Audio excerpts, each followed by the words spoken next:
In this video, we are going to take a look at a way of extending the notion of a partial derivative, right? And just to kind of give you a quick refresher. So let's say we have a function of two independent variables like this, right? And we can visualize this equation as a surface. So we're right here, and let's say this is my surface.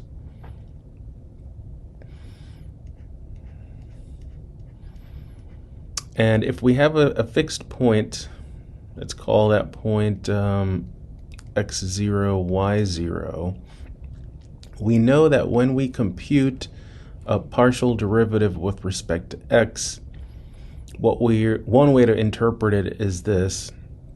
If I'm at this point and I move in a direction that is parallel to the x-axis, so if I move in this direction, the question is, at what rate will my z value change, right? And then the partial derivative of this surface with respect to x evaluated at this point will give me that rate of change.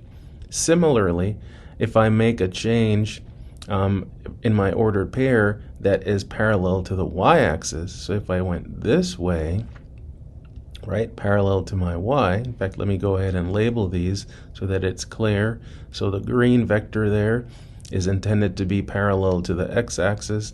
The red vector is intended to be parallel to the y-axis, and then of course we have our z-axis there. So that's our standard orientation.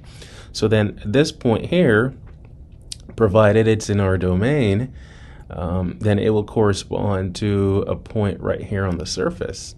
And then the question is, if I move this point in such a way that my movement is parallel to the x-axis, at what rate will the z value change? And similarly, if I move this point here in my domain parallel to the y-axis, again, at what rate will this change? Now, looking at the surface, it almost seems like if I move in the x direction, the z value will go down because it has to be a point on the surface. So it looks like your z value will go down. Whereas if I move parallel to the y, the surface kind of curves upwards, so your z value might be getting bigger, right? So again, we can compute these rates of change. So for the green, we could compute this. We could take the partial derivative of my surface, right, evaluate it at the point, and then I'll get that rate of change. If I wanted the rate of change with respect to y, then I would do a partial derivative with respect to y and evaluate it at the same point. Again, provided that these derivatives, these partial derivatives exist. So then this kind of begs the question, what if I make a change that is neither parallel to the x nor to the y? What if I change my point, maybe moving it in this direction, right? Or this direction, or this direction. So my point, right, my domain is still in the xy plane, but what if I decide to change not just an x or just a y, but what if x and y changes simultaneously by me picking a direction that's neither parallel to the x nor to the y? The question is, at what rate will the z value change? So maybe, for this one here, maybe it will be going in that direction. Maybe for this one here, this direction. This one here, you're going up the surface that way. This one here, maybe you're coming down this way. So what we want to be able to do now is compute, in one sense, right, what we're going to be doing in this video is computing these rates of change in any direction we want, right? And how are we going to define these directions, the blues? We're going to use unit vectors in each of these directions, all right? And that's the notion of what we call a directional derivative. So a directional derivative, so this is very informal, but let's write something down. So a directional derivative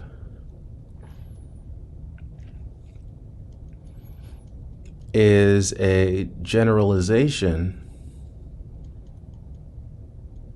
right, of a partial derivative. Right? It's a way of generalizing what a partial derivative can do, right? But it's still a derivative, it's still a rate of change, and now we have to figure out, well, how do we compute this thing? Well, as with most derivatives, there is a definition, right? Thinking back to Calc 1, you have a limit definition of a derivative, and then you learn certain rules. Well, the process will be very similar here for directional derivatives. So initially, we're going to give a definition. Now, it won't be a limit definition. It could be, right, if we really wanted to go old school. But I'm going to give you one definition of a directional derivative, and then we'll do some examples.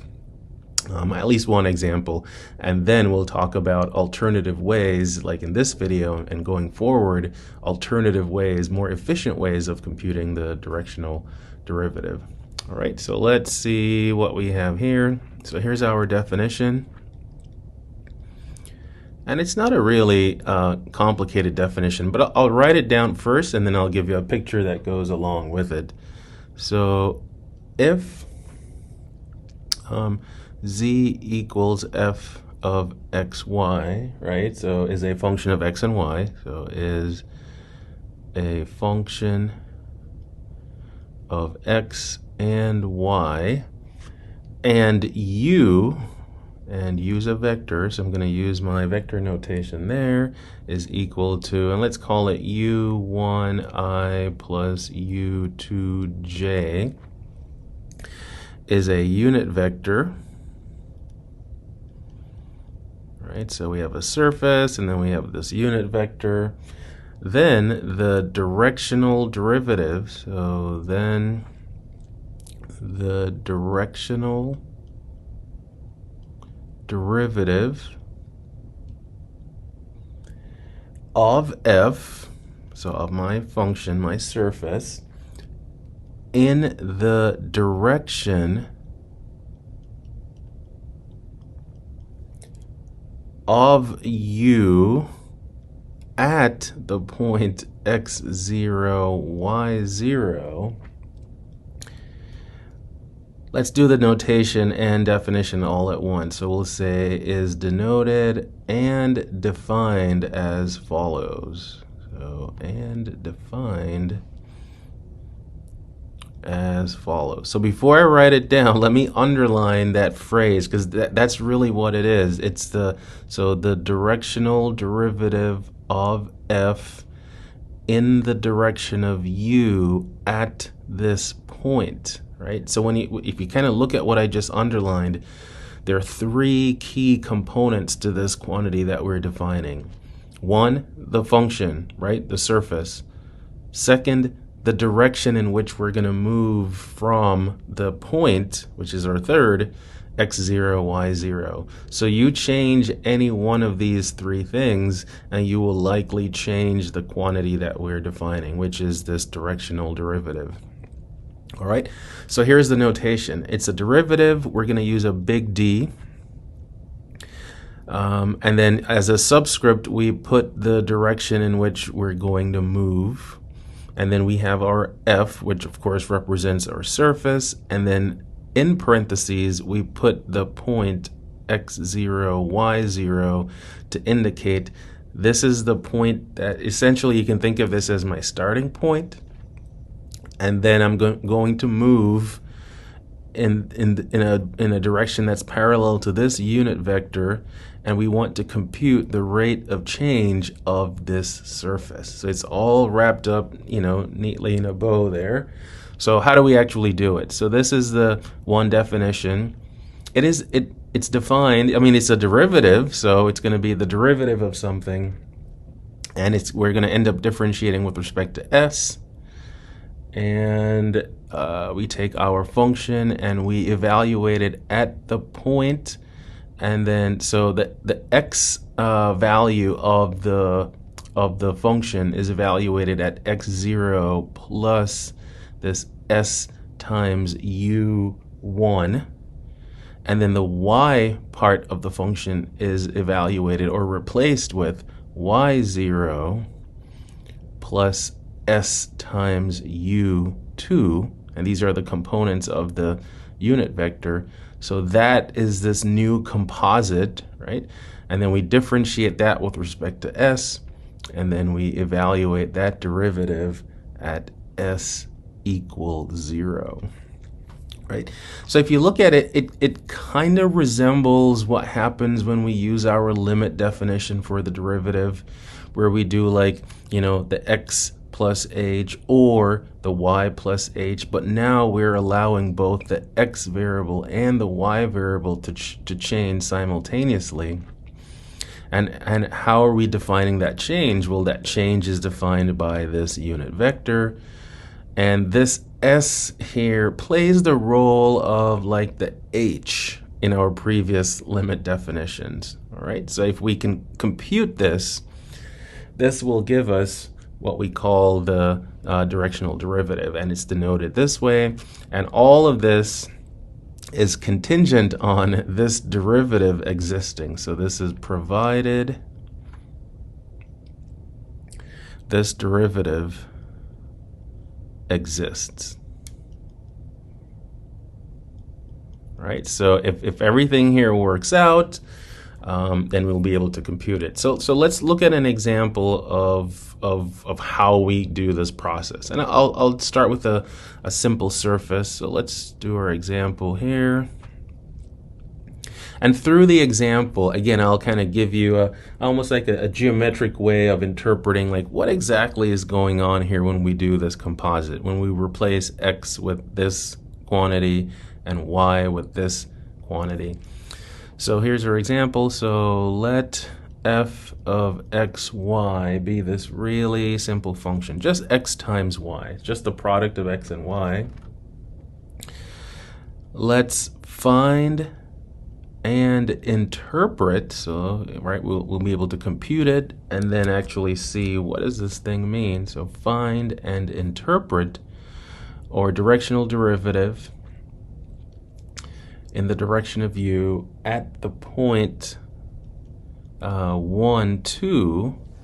And what is the direction that we're going to use? So let's say where u is equal to, let's take a fairly standard unit vector, something with numbers that you might recognize from your unit circle. Let's say it's root 3 over 2I plus 1/2 j, right? So there we go. So here's our surface. Here's our direction. We're at the point 1, 2, and we want to compute the rate of change of the surface in this direction, right?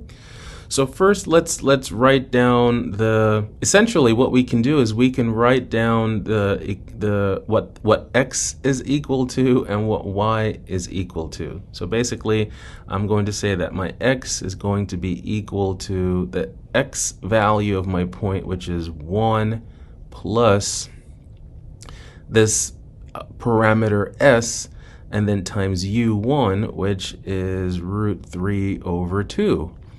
And then y is the y value, which is 2 of my point, plus s times u2, which is the y component of my direction, so 1/2.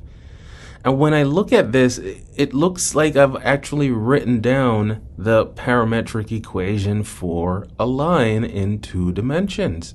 A line that passes through the point 1, 2 with direction root 3 over 2 and 1/2. So just this part, I can start to, again, think geometrically what that means, right? So I'm gonna start by plotting the just the xy plane like this, right? I don't really know what the surface looks like, right? It's not a complicated equation, but I still don't know what it looks like. It's not a plane, it's not a flat surface, because we're multiplying our independent variables here. But we're at the point 1, 2. Let's say, here's our 1, here's our 2, and then we're essentially, so 1, 2, and then if I move in a direction that's parallel to this vector, then both my x and y values are going to increase. So it's probably going to look something like this, right? So that's the line. So that's the direction that we're going to move in, right? Now, so what we're going to do is essentially, so when we do the other part, let me go back up so you can see what our next step is. Our next step now is to evaluate our surface along this line. So it's like what I'm now trying to figure out. It's almost like I'm figuring out what is the equation of the surface that's defined by this line, right? So I have my surface up here now, whatever it looks like. And then, but the surface is all curved, so I want to see, well, what are all the function values, right, on my surface that correspond to the points on this line. Let me come back down here so you can see it. So it's some kind of curve that it might, so the points here will correspond to some curve on the surface. And then what I'm going to do, finally, is differentiate this curve, right? And then evaluate it at s equals 0. S equals 0 corresponds to that specific point. So it's like what I'm doing is I'm finding the rate of change of the curve that is defined on the surface by this line, and then evaluate that derivative at s equals 0, which gives me that fixed point. So like, let's say that this point here corresponds to this point here. In fact, let me make both of them red, right? So after I figure out what the curve is, and that curve is dependent on the direction, right? So if I pick a different direction, then I'd have a different curve on the surface, right? So that's kind of a little bit of the geometry behind it, right?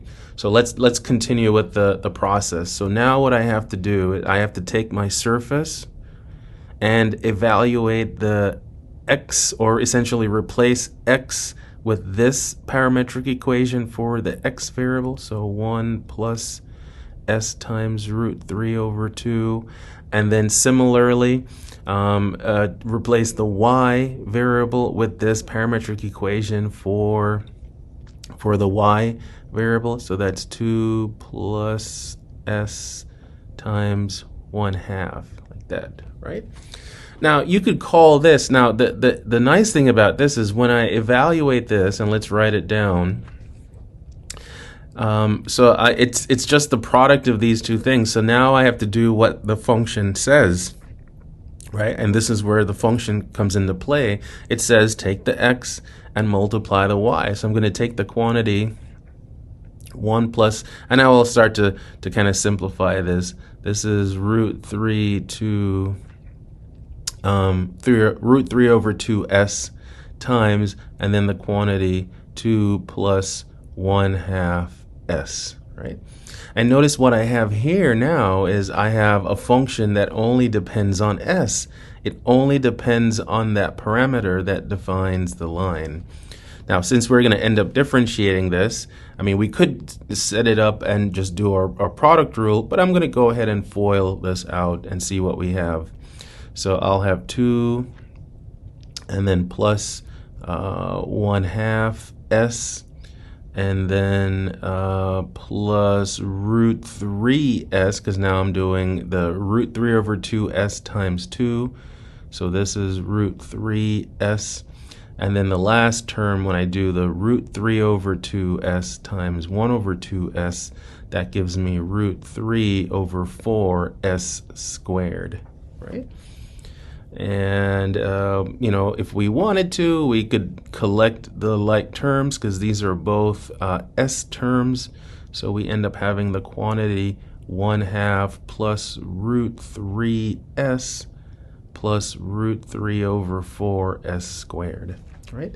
So if you wanted to, you know, kind of give this a simpler name, you could, you know, maybe you want to call this, I don't know, you know, y of s, or, well, actually, no, we don't want to use y. We would want to use a letter that's not currently being used by any variable or any parameter. So maybe something like h, right? And again, what this represents a curve on the surface, right? So this would be my h of s right here, right? If I kind of highlight it, make it nice and curved. So this would be the h of s that we just computed. That's this right here. And then what we're going to do is now, since we want a rate of change, we want to see what is the rate of change along this green curve that we know is guaranteed to be stuck on the surface. Why do we know that? Because we just evaluated the surface, right? Along all the points, or at all the points on that this line, right? This is a line. When we plug it into our surface, it magically turns into a curve, and then we're going to find the slope of this curve, right? And that's where the derivative comes in. So next up, it says we're going to take the derivative of this. So based on the definition, it looks like this, the d ds, and we're going to differentiate this function with respect to x, and then we're going to evaluate it at s equals 0. So I'll do that in 2 steps. Now, obviously, this is not a difficult equation to differentiate with respect to x. The constant goes away. This constant that's multiplying the x stays, but the s, did I say x? I meant s. The s goes away in that middle term. And then we use our power rule on the s squared term, bring down the 2, multiply the root 3 over 4. We get root 3 over 2 times s, right? So that's now the derivative of this green curve at any point. Well, at what point do we want this directional derivative? We want it to be at the point 1, 2. That corresponds to an s value of 0. So this is our final step now. So let's write down the notation. So the directional derivative in the direction of u of this surface at the point 1, 2 is equal to this derivative evaluated at s equals 0. So it's this derivative evaluated at s equals 0. So after all the setup, and then so this is where we really use our calculus and do the derivative, then we get to evaluate it. But this one, when we evaluate it at s equals 0, well, that term goes away. So we're left with 1/2 plus root 3, right? So all of that gives us this rate of change. And the question or example says, go ahead and interpret this. Well, how do we interpret this? Well, this is a positive number, right? So what we can say is this. At the point, right? So at the point, which is our base point 1, 2, in the direction, and our direction was our unit vector, and that was is the root 3 over 2i plus 1 over 2j. So in this direction, the surface, right? Or we can say this: the rate of change of my surface, which is the xy, is, and then it would be 1/2 plus the square root of 3. So and since this is positive, right, we can say that from this point in this direction, the surface is increasing, or the surface is sloping upwards at this rate, right? So let's just add a little bit more to our interpretation. So moreover, the surface is sloping, or you could say slopes upward, but I'll just say is sloping upward at a rate of, again, this 1/2 plus the square root of 3, right? And that's our directional derivative. So in some sense, it's a slightly involved process when you use this definition. It's not quite a limit, but it is a definition that requires us, one, to write down these pair of parametric equations, and then two, evaluate the function along those parametric equations and get this other function, which is the way we have it, it's set up as a function of s. and then we differentiate that function with respect to s and evaluate it at 0 because of the way we defined our line, where it started at the point 0, right? So not difficult, but there are a few steps there. Next thing that we're going to do is let's generalize this. Let's generalize this setup and say, well, what if we have a function of more than 2 variables? So what if our function has 3 variables? So I'll write it down, and this is another definition. And it is this. So if, now I'll start with the unit vector. So let's say we have u1i plus u2j plus u3k. So if this is a unit vector and f of x, y, z is a function of now x, y, and z, then, so I'm not going to write out the phrase, I'm just going to write out the symbol. So the directional derivative of f in the direction of u at the point x0, y0, z0 is equal to something like this.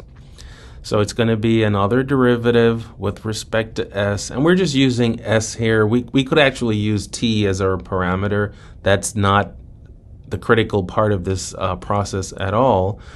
But again, what we're going to do is we're going to set up the parametric equations of the line that passes through the point x0, y0, z0 and moves in the direction that's parallel to this vector. So that means our x will be equal to x0 plus u1 times s. And then our y will be equal to y0 plus u2 times s.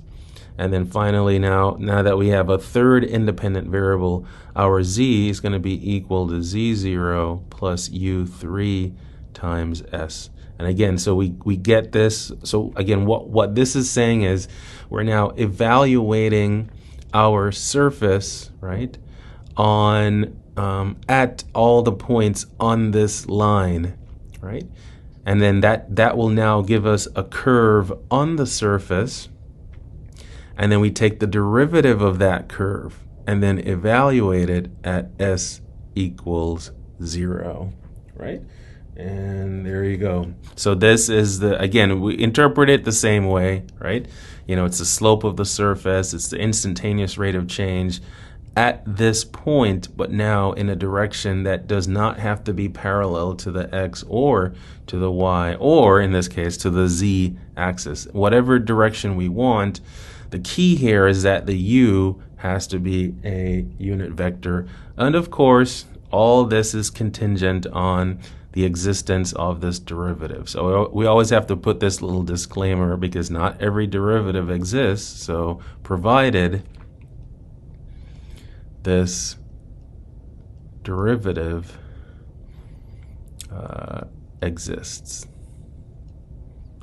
Let's get this here. So provided that derivative exists. So let's do our last example of this one.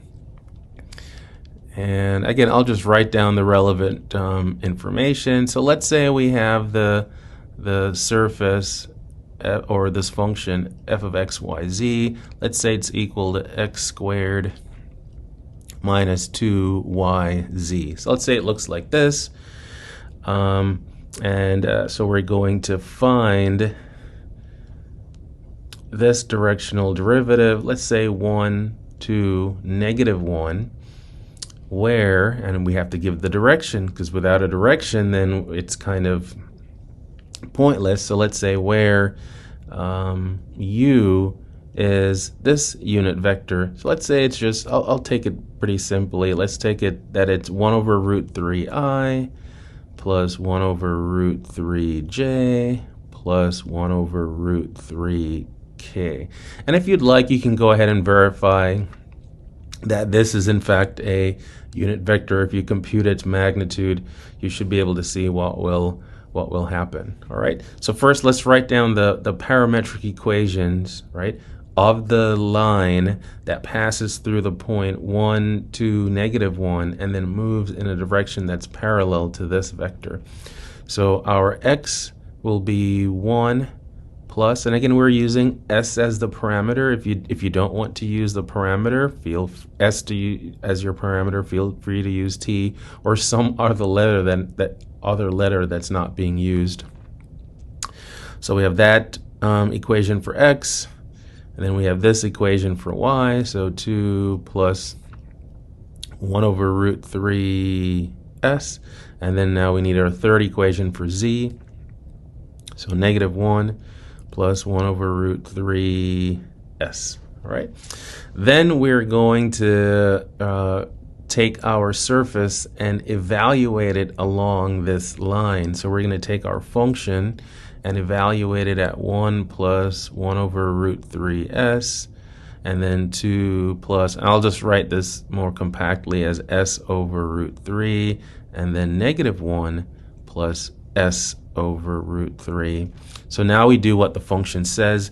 We have to take our x value and square it. So that's 1 plus s over root 3 squared. And then we have to do minus 2 times the y times the z. So 2 times the quantity, 2 plus s over root 3 times -1 plus s over root 3. And then let's simplify this since we are going to differentiate it. Again, we have polynomial terms, so let's go ahead and FOIL stuff out. So we're going to end up having 1 plus 2, let's see, so you'll have, so 2s over root 3, and then plus s squared over 3. So that's when we expand this one. First, let me go ahead and FOIL out these two binomials, and then we can distribute the -2. So we'll have a -2 there, and then a plus 2s over root 3, and then a minus s over root 3, and then an s squared over 3. So we have 1 plus 2s over root 3, and then plus s squared over 3. Now let's distribute the -2. So plus 4 minus 4s over root 3, and then plus 2s over root 3, and then a minus 2s. Well, this should be s squared now that I think about it. Yep, this should be an s squared. So 2s squared over 3. Now, if we look closely, things kind of simplify quite a bit, right? Because we have this -4s over root 3, and then here we have a positive 4s over root 3. So these three terms, they all vanish. Bye-bye. And then we have a couple constants that we can add. So we have a 5, and then we have a 1/3 s squared minus 2/3 s squared. So that gives us a negative 1/3 s squared. And then let's see what happens. So when we differentiate this, so again, like I did earlier, if you want to call this an h, so then our h prime, so this derivative is negative 2/3 s. So then when I evaluate this derivative at 0, we get 0. So all that for a rate of change of 0. So what this means is starting at the point 1 to -1 and moving in a direction that's parallel to that unit vector, that 1 over root 3i plus 1 over root 3j plus 1 over root 3j, the rate of change of our surface is 0. So it's neither increasing nor decreasing at that particular point. And that concept is going to be pretty critical, again, in the future. Think about how significant having a derivative of 0 is. How significant that was in Calc 1, it's going to be equally, if not more significant, shortly. So there you go. So that's the definition of our directional derivatives. Next up, we're going to look at a more efficient way of computing these derivatives. It always seems to be the case for derivatives. There is a definition. Sometimes it's a limit. Sometimes it's something like this. But then there's always an alternative way that's a little bit more efficient. So I know you can't wait to see that, because we're all about efficiency. So I'll hop on over to the next video, and I'll see you there. Bye for now.